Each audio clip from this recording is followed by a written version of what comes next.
खबर अमृतपाल सिंह की खालिस्तानी की, जिसका नया ठिकाना अब असम के डिब्रूगढ़ जेल है। मोगा से गिरफ्तारी के बाद अमृतपाल सिंह को डिब्रूगढ़ जेल भेज दिया गया, लेकिन ये बड़ा खुलासा हुआ कि 3 लोगों के कारण अमृतपाल सिंह गिरफ्तार हुआ आसानी से। पाकिस्तान का प्लान खालिस्तान बुरी तरह से फ्लॉप हो गया। कौन है ये 3 लोग, देखिए हमारी इस एक्सक्लूसिव रिपोर्ट में।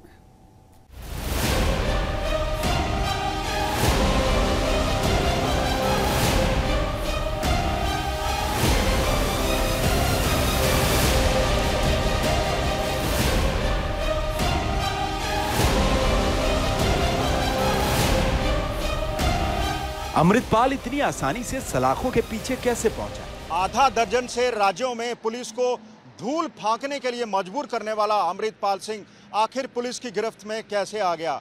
क्या ये महज इत्तेफाक है या फिर एक अच्छी तरह से लिखी हुई कहानी? क्या अमृतपाल को था लॉरेंस बिश्नोई गैंग से खतरा?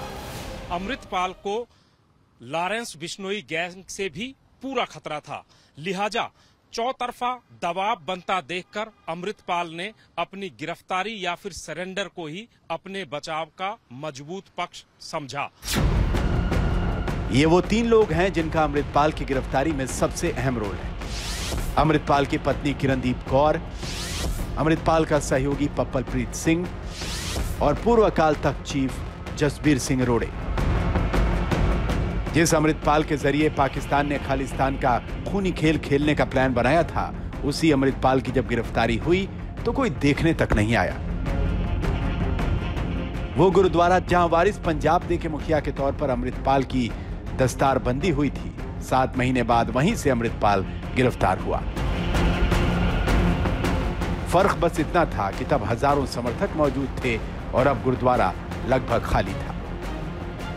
पाकिस्तान और आईएसआई ने अमृतपाल को तैयार करके पंजाब की धरती पर चैनो अमन को खराब करने के लिए भेजा था, लेकिन पाकिस्तान का ये प्लान टाएं टाएं फिस कैसे हुआ, इसका अंदाजा आप इस बात से लगा सकते हैं।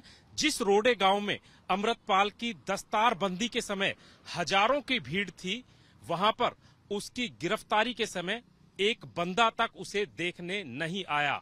और यही पंजाब के लोगों की समझदारी है और पाकिस्तान के प्लान का फेलियर।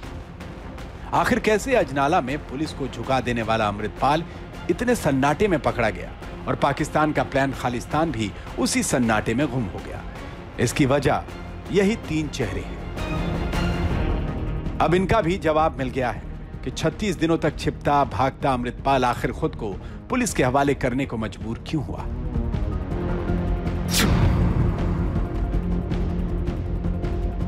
20 अप्रैल को किरणदीप कौर लंदन की फ्लाइट पकड़ने के लिए अमृतसर एयरपोर्ट पहुंची थी, लेकिन उसे रोक दिया गया। उससे 3 घंटे की पूछताछ की गई। किरणदीप को लेकर अमृतपाल काफी एहतियात बरतता है। 10 फरवरी को किरणदीप से शादी के बाद अमृतपाल ने उसे कभी घर से बाहर नहीं निकलने दिया। अमृतपाल को एयरपोर्ट पर जब किरणपाल को रोकने की खबर मिली तो अमृतपाल कमजोर पड़ गया। अमृतपाल सिंह की गिरफ्तारी के पीछे उसके परिवार के प्रति बढ़ती चिंता भी है। दरअसल 20 अप्रैल को अमृतपाल सिंह की पत्नी किरणदीप कौर लंदन रवाना होना चाहती थी, लेकिन जैसे ही वो एयरपोर्ट पर गई, वहां पर उसे रोक लिया गया और लगभग 3 घंटे तक पूछताछ हुई।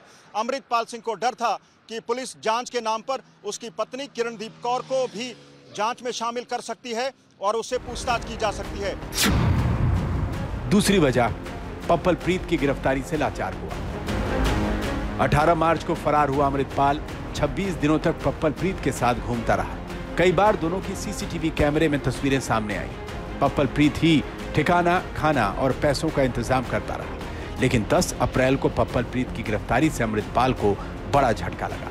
वहीं पुलिस की सख्त कार्रवाई के बाद समर्थकों ने भी मदद करना बंद कर दिया। पप्पलप्रीत सिंह का अमृतपाल के जीवन में बहुत बड़ा रोल था, क्योंकि फरारी के दौरान वही उसके ठहरने, खाने पीने और खर्चे की व्यवस्था कर रहा था। सूत्रों के मुताबिक अमृतपाल को भागने के लिए भी पप्पलप्रीत ने ही कहा था, और वहीं जब पप्पलप्रीत गिरफ्तार हो गया, उससे अलग हो गया, तो अमृतपाल अलग थलग पड़ गया और उसे रहने ठहरने की व्यवस्था करने में दिक्कत आने लगी। अब पुलिस की बड़ी टेंशन ये थी कि अमृतपाल को भीड़ भाड़ के बजाय ऐसे माहौल में गिरफ्तार किया जाए जब कोई और मौजूद ना हो। इसे कामयाब बनाया अकाल तख्त के पूर्व चीफ जसबीर सिंह रोड़े ने। तीसरी वजह, जसबीर सिंह ने नाकाम की साजिश। अमृतपाल ने अकाल तख्त के पूर्व जत्थेदार जसबीर सिंह रोड़े से संपर्क किया।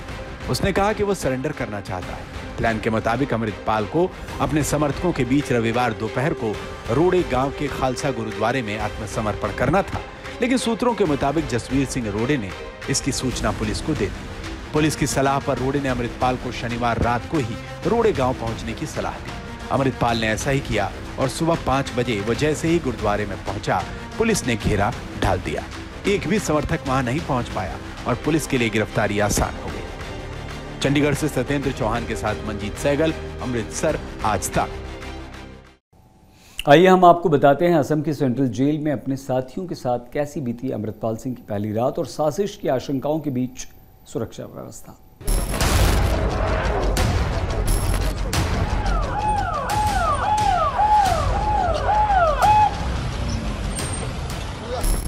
मोगा के रोडेवाल गुरुद्वारा से गिरफ्तारी, बठिंडा में एयरबेस स्टेशन से असम के लिए रवानगी और अब डिब्रूगढ़ में ये सेंट्रल जेल।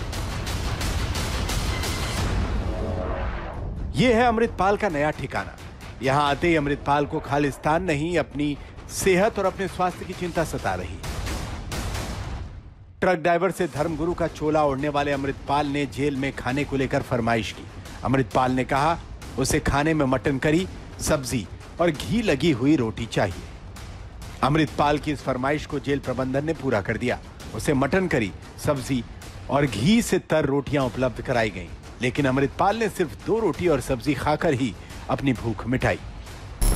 शायद खालिस्तानी प्लान के टाएं टाएं फिस हो जाने से अमृतपाल को कुछ समझ नहीं आ रहा कि वो क्या करे। अमृतपाल सिंह फिलहाल डिब्रूगढ़ के इस जेल में कैद है और इसी के साथ पाकिस्तान का एक नापाक इरादा खत्म हो गया। भारत के मिट्टी पर एक बार फिर से खालिस्तानी प्लान को चलाने का वो साजिश नाकामयाब होते दिख रहे हैं। अमृतपाल सिंह और उसके लोगों के जरिए जिस तरीके से भारत में एक बार फिर से अशांति फैलाने की कोशिश रची गई थी और वो फिलहाल जो है वो साजिश वो इस जो जेल के कालकोठरी के पीछे बंद है। अमृतपाल की गिरफ्तारी राष्ट्रीय सुरक्षा कानून के तहत की गई, जिसके बाद उसे डिब्रूगढ़ सेंट्रल जेल लाया गया। अमृतपाल को जिस कमरे में रखा गया है वहां 4 सीसीटीवी कैमरे लगाए गए हैं।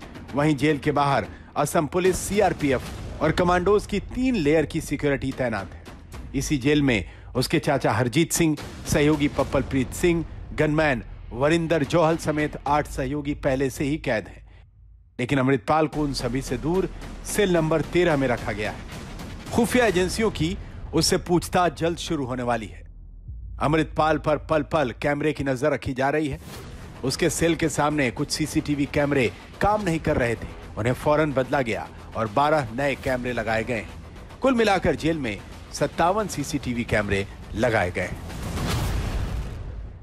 अमृतपाल सिंह का फिलहाल मौजूदा हालात किस तरीके से है? उन्होंने पहली रात यहां पर गुजारी डिब्रूगढ़ सेंट्रल जेल में सलाखों के पीछे। जो कहा जा रहा है यही वो डिब्रूगढ़ सेंट्रल जेल है जहां पर उन्हें लाया गया। रविवार उन्होंने पुलिस के सामने सरेंडर किया, उसके बाद फौरन उन्हें असम के इस जेल में पहुंचाया गया। यहां पर फिलहाल एक आइसोलेटेड एरिया में रखा गया है और फिलहाल यहां पर जो मौजूदा हालात है उनके और अन्य 8 सहयोगी उन्हें भी यहीं पे रखा गया है। लेकिन इस जेल की फिलहाल निगरानी की जो व्यवस्था है वो और पुख्ता कर दिया गया है। हम देख सकते हैं यहाँ पर कमांडोज जो है वो यहाँ पर तैनात कर दिया गया है। जो कहा जा रहा है कि जिन सेल में उन्हें रखा गया है उनके बाहर उनकी तैनाती है। उसके साथ साथ स्पेशल फोर्सेस के जवान वहां पर तैनात हो चुके हैं। इसके साथ साथ सीसीटीवी कैमरेज वहां पर लगाए गए हैं ताकि नजरदारी जो है वो बरकरार रहे।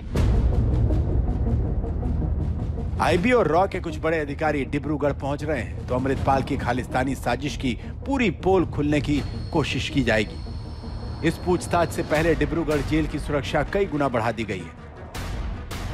कैदियों से मुलाकात करने वाले एक एक शख्स की कड़ी पड़ताल की जा रही है। खालिस्तानी प्लान में नाकाम हुई आईएसआई किसी भी नापाक साजिश को अंजाम देकर शांति भंग करने की कोशिश कर सकती है। ऋत्विक मंडल, डिब्रूगढ़, आज तक। आईबी और रॉ जैसी एजेंसियां आखिर अमृतपाल से कौन कौन से प्रश्न पूछेंगी, तो आइए आपको बताते हैं 10 प्रश्न जिनके उत्तर अमृतपाल सिंह से मांगे जाएंगे। AKF यानी आनंदपुर खालसा फोर्स क्या है? AKF का उद्देश्य क्या था? नशा मुक्ति केंद्र को वेपन सेंटर क्यों बनाया गया? समर्थकों को आत्महत्या यानी कि सुसाइड बॉम्बर की ट्रेनिंग क्यों दी जा रही थी? ऐसे ISI से आपका क्या कनेक्शन? कितने देशों से तुम्हारे पास कितना पैसा आया? 36 दिन में किन किन लोगों ने मदद की? अजनाला कांड का इशारा कहां से मिला? किरणदीप कौर लंदन क्यों जा रही थी? क्या किरणदीप कौर ने कुछ पैसे वापस लंदन के बैंक में भेजे हैं? बीजेपी नेता कैप्टन अमरिंदर सिंह ने अमृतपाल मामले में पंजाब की मान सरकार पर निशाना साधते हुए सोच बदलने कर और सोच समझकर बोलने की सलाह दी है। मैं तो पहला जानना चाहता कि इन्नी देर बाद क्यों फड़िया? इनू तो फड़ना चाहिए सी 30 दिन पहला। Anybody who breaks this law of this land, who does things like what he did in Ajnala, या जो पाकिस्तान के नाल संबंध रखना है, वो पहले दिन ही फड़ के उन्होंने अंदर करना चाहिए। चाहे उन्हें अपना सरेंडर किया, चाहे उन्होंने फड़िया, जो मर्जी करो, अंदर होना चाहिए, अंदर हो गया, बढ़िया गल है। And once that is done, they will decide। लेकिन क्यों this is a system which works. एक कोई सिस्टम नवी चीज़ नहीं है। एंड आई थिंक मिस्टर मान शुड अंडरस्टैंड। मिस्टर पहला समझ के फिर बोला करें। रुख दूसरी बड़ी खबर की तरफ। दिल्ली के जंतर मंतर पर 3 महीने बाद एक बार फिर से कुश्ती के खिलाड़ियों ने मोर्चा खोल दिया। प्रदर्शन कर रहे खिलाड़ियों ने कुश्ती संघ के अध्यक्ष और बीजेपी सांसद बृजभूषण शरण सिंह पर FIR दर्ज करने के लिए सुप्रीम कोर्ट का दरवाजा खटखटाया है।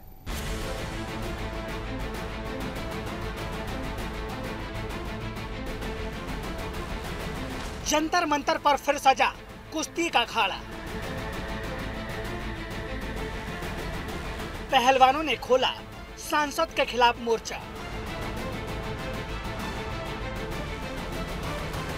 सुप्रीम कोर्ट पहुंचे कुश्ती के महारथी। खाप पंचायत और सियासी दलों से मांगा समर्थन।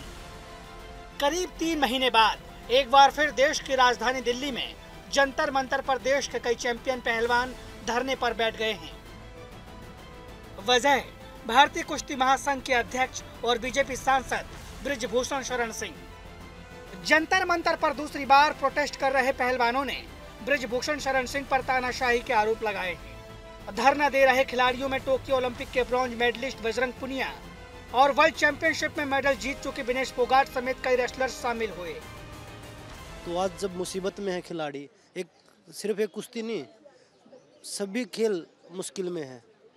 जो ये हाल अभी कुश्ती के खिलाड़ियों ने जो बताया है, ये बहुत, क्योंकि हम खिलाड़ी हैं, खिलाड़ियों में आपस में बात होती रहती है कि भाई हमारे गेम में भी ऐसा है, आपने आवाज़ उठा दी, हम तो आवाज़ भी नहीं उठा सकते, खिलाड़ी साथ नहीं आते। स्टार्टिंग में तो हमें ये लगा था कि अगर देश के इतने बड़े खिलाड़ी अगर सामने आके कुछ भी रखेंगे तो उसी टाइम पे उसका समाधान हो जाएगा, लेकिन अनफॉर्चुनेटली हमारे लिए दुर्भाग्य की बात है कि हम जब मेडल जीत के आते हैं तब तो हमें पूरे सराखों पे बिठाया जाता है कि नहीं हम जितना भी बोलेंगे खिलाड़ियों के लिए हर जीने मरने को तैयार हैं, लेकिन वो खिलाड़ी आज मरने को तैयार हो रहे हैं, लेकिन जिंदा करने के लिए कोई है नहीं हमें कि हम तो घर नहीं जाएंगे। पुलिस स्टेशन ले चलो, हमारे ऊपर केस डाल दो, जेल में डाल दो, हम हर चीज़ के लिए रेडी हैं, लेकिन जो जिस चीज़ के लिए आए हैं इस बार पीछे नहीं हटेंगे। कोई भी मतलब हम राजनीति नहीं करने देंगे अपने साथ में कि वो हमें राजनीति करके यहाँ से पागल बना के उठा ले जाएंगे जैसे लास्ट टाइम किया था, तो वैसा तो हम बिल्कुल नहीं होने देंगे। आज हमें अपने मैट पे होना चाहिए और आज हम दुर्भाग्यवश यहाँ बैठे हैं, तो कितनी गलत बात है। 2.5 महीने वेट करने के बाद